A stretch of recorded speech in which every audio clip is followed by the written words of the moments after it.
Hi, Bonnie Gillespie here, ready to talk with you about the inverted pyramid again. I'm a huge fan of the inverted pyramid. I'm a J school girl, and we live and die by the inverted pyramid, which is a presentation of writing that's done exactly like this. You basically start with what's badassiest and taper down to what's less awesome. And that way, in print journalism, I know, tell that story again, Grandpa. There was an issue in print journalism of space, and you need to always be able to cut the space or to cut for space and not lose the most important part of the story. This is where the phrase don't bury the lead comes from, because if the information that should be at the top of the story is buried and then cut for space, we actually miss the big hook of the story. So this journalistic style of thinking is going to help you a great deal with your resume and with your footage and with information even in your bio and in your cover letters and in so much, because it allows you to lead off with what is most impressive, what is badassiest, and then taper down to what's less interesting, because people's interests will fade. They're going to stop looking, stop reading. They're going to click away from your reel. So by starting out strong, you immediately capture the buyer's attention and let them know this is the tier at which I sit. So I'm going to do a quick overview of I don't want to call these tiers, but I mean, I guess technically you could. The ranking, let's do that. We're going to call this the ranking of the footage, of the material that you put on your demo reel. Because what I'm going to ask for you to do today is go through and take a good hard look at what footage you do have, rank it using this order, and then determine what you can cut because of how low it is on the badass scale. And also think going forward of only ever saying yes to projects that are going to insert above the lowest level of what you already have, because you don't need to keep getting footage that is as good as your worst stuff. You always need to be going for higher tier stuff, better ranking stuff, so that your footage continues to improve and you continue to impress upon the buyers that you are ready for the next tier work. So here's what they are. As with all things self-management for actors, this is not hard science. This is just a guide to kind of get your head in the right space about this. And of course, there are exceptions to every rule, so we can continue to discuss those in the comments below. So let's go. All right, here's what we've got. We start out with studio level projects, network level projects, anything that had tons of financing, tons of backing, was internationally distributed. This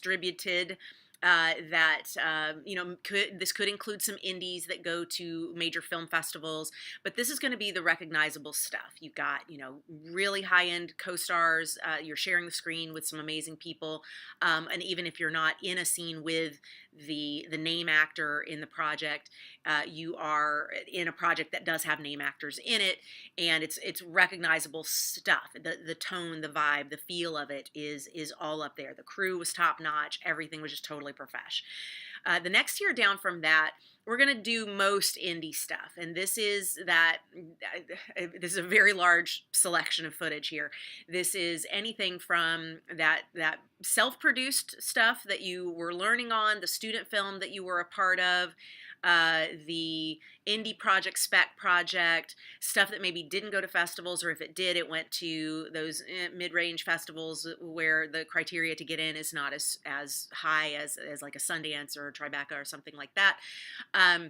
You may or may not have anybody recognizable in the scene or in the project at all, and the footage is good. It will do. It's not filled with mistakes, but you may catch now and then something that you're like, oh, that could have been better. But it's not hurting you to use this footage.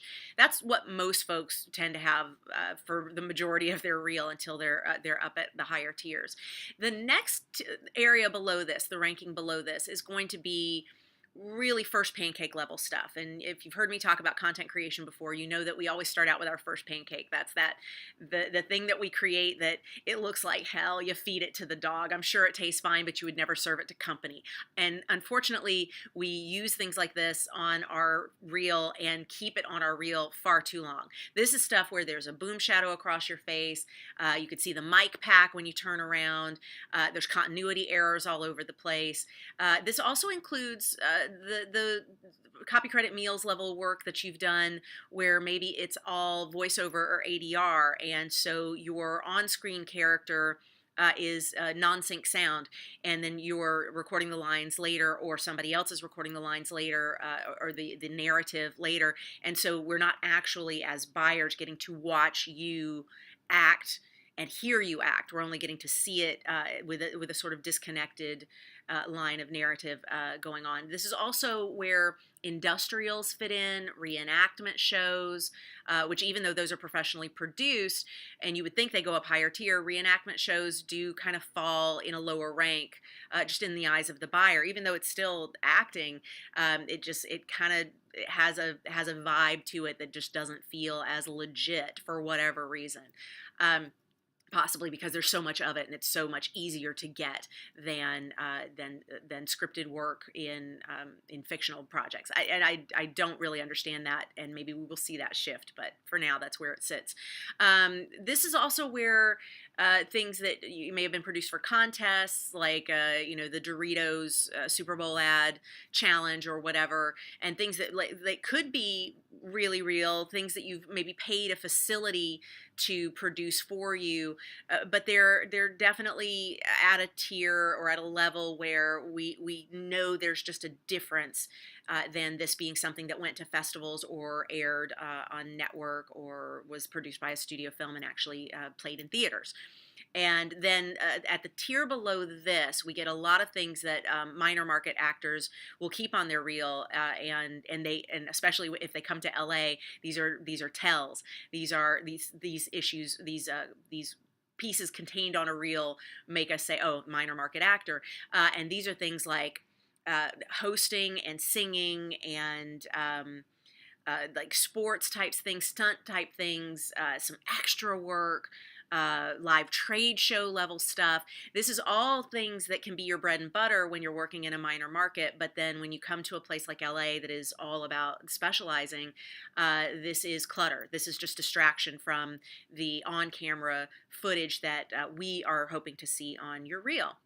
And so this is also where you'll include things that are audition pieces, self-taped auditions. Even if they're beautifully self-taped, they fall into this category. Monologues, stuff shot in class, improv performances, open mic, or any stand-up, like anything that's live performance fits in this category. Now, if you are a commercial actor, I recommend that you have a commercial reel if you want. Certainly a lot of people just say conflicts upon request, and that's fine, but there are also very busy working commercial actors who have commercial reels available, and they're fantastic because it's if you're well branded and these clips, if they are a really good representation of what you do and what you deliver in the world of advertising, those can be incredibly effective, but you don't mix commercial clips in your linear demo reel. And of course, we in Self-Management for Actors are all about chunking things out into clips and labeling them specifically so that I, as a buyer, can come in, and if I'm casting something that's wacky over the top sitcom style, I go to the one that is wacky over the top Disney Channel. I'm like, I know exactly what that is. That tells me if you can do the thing that I need, and I don't have to watch everything else on your reel. So this example I'm giving you of the ranking in this inverted pyramid format is more about the linear reel, which sometimes your agents still want, sometimes you will still want to present in addition to the clips. And so what I'd like for you to do is go through and think if there's something that should be taken off your linear reel entirely, your on-camera reel, and put aside in a separate reel. Like, this is my industrial reel, and this is my best of my commercial stuff, and here's the best of my singing or my hosting or whatever. Definitely do that. Also be thinking about how you would rank what you have. This doesn't necessarily mean this is the order that you will present it in on your linear demo reel. You may find there's great value to opening with a scene that is considered lower rank in terms of its value in the hierarchy, because it is so like brand specific and it's a grabber, and then it gets us into a meatier scene, and you're not worried that people are going to navigate away from your reel that quickly. So I'm not saying that this is a set of rules on how to organize your footage. It's how to think about your footage when you are coming up with what you want to say yes to next, more importantly, what you want to say no to going forward, and where you want to cut, so that you're always working with your higher ranked footage. And so this should become a list for you of what I have and what I still need in order to inform the buyers of what I'm capable of doing to get to the next tier. And of course, a lot of that is within our control, and we'll be covering that in some of our content creation days. Till next time, stay ninja! Mwah!